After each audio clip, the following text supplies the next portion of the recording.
Hello children, जैसा कि पिछले क्लास में हम लोगों ने रिवीजन 1 किया था और मैंने आपको रिवीजन 1 में जो भी क्वेश्चन दिए थे उसको मैंने क्लास वर्क कॉपी में करने के लिए बोला था। और मैंने आपसे कहा था कि मैं रिवीजन 2 में एक न्यू क्वेश्चन, एक नया प्रश्न आपको बताऊंगी जो आपके लिए बिल्कुल नया है, इससे पहले आपने नहीं किया है। तो आज हम लोग क्या शुरू करेंगे, रिवीजन 2। तो प्रश्न 1 देखिए क्या लिखा हुआ है। प्रस्तुत कथन को पढ़कर प्रश्नों के उत्तर लिखो। अब यहाँ पे 2 लाइन लिखी हुई हैं, उसको मैं पढ़ रही हूँ, उसके बाद मैं क्वेश्चन पढ़ूंगी। ठीक है, देखिए 2 लाइन। तुम बूढ़े और चतुर ज़रूर हो, किंतु अपनी बुद्धि से हमें डराना चाहते हो। ठीक है, अब इसका क्वेश्चन क्या है। नंबर 1 देखिए क्या लिखा है। प्रस्तुत कथन किस पाठ से लिया गया है।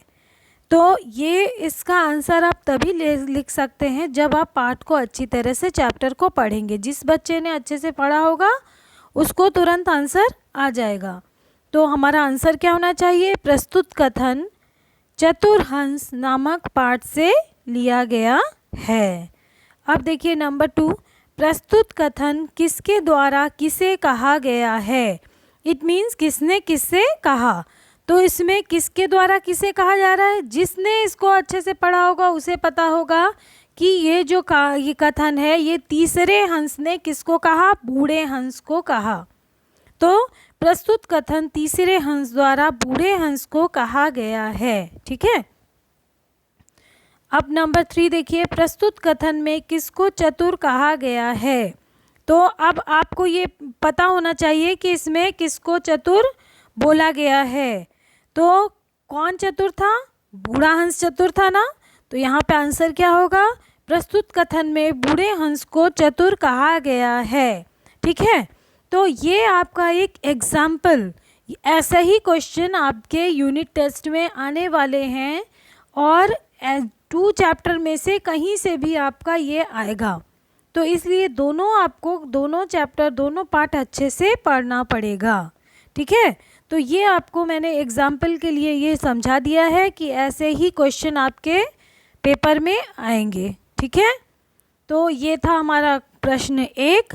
इसका आंसर मैंने आपको बता दिया। ये आपको क्लास वर्क कॉपी में करना है और जहाँ पे आपने रिवीजन 1 किया है उसी के बाद आप ये रिवीजन 2 लिखेंगे। मैंने यहाँ पे केवल क्वेश्चन लिखे हैं, आपको क्वेश्चन और आंसर लिखना है। ठीक है, अब देखिए क्वेश्चन 2, प्रश्न 2। दो पर्यायवाची लिखो। दो पर्यायवाची लिखो। क्या लिखा है, दिन और ज़मीन, इसके 2 पर्यायवाची आपको लिखने हैं। अब देखिए नंबर 3 क्या है, पक्षी, पक्षी के 2 पर्यायवाची, फूल के 2 पर्यायवाची और दुनिया, दुनिया के 2 पर्यायवाची। ठीक है, तो ये हुआ आपका पर्यायवाची शब्द। अब देखिए क्वेश्चन 3 क्या है। प्रश्न 3 का नंबर 1 क्या है, भाषा के कितने रूप होते हैं। ठीक है, तो इसमें भाषा के आपको प्रकार या रूप लिखने हैं कि कितने होते हैं। आपको अच्छे से पता है, आप जानते हो, आप पढ़ चुके हो। ठीक है, नंबर 2 क्या है, व्याकरण के प्रकार बताइए। पहले तो हुआ भाषा के प्रकार, अब क्या है, व्याकरण के आपको प्रकार बताने हैं कि व्याकरण के कितने प्रकार होते हैं। ठीक है, तो ये आपके हो गए। अब नंबर 3 देखिए, स्वर के कितने प्रकार होते हैं।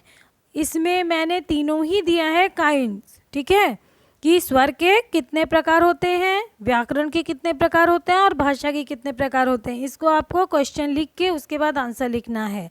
अच्छा, ये जो रिवीजन वर्क है इसमें आपको मेधा और वर्तिका का वर्क एक साथ ही करना है। रिवीजन 2 में जो मैंने ये पहले मेधा का वर्क दिया है, उसके बाद ये वर्तिका का वर्क है, आपको दोनों एक ही साथ करने हैं।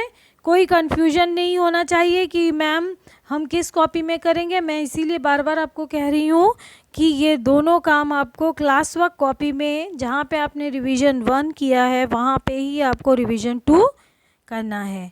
ठीक है, और आप लोग लगातार लर्न करते रहिए, लिख कर प्रैक्टिस करते रहिए, क्योंकि यूनिट टेस्ट होने वाले हैं। बहुत जल्दी ही यूनिट टेस्ट होने वाले हैं, हो सकता है 1-2 दिन में आपको स्कीम भी मिल जाए।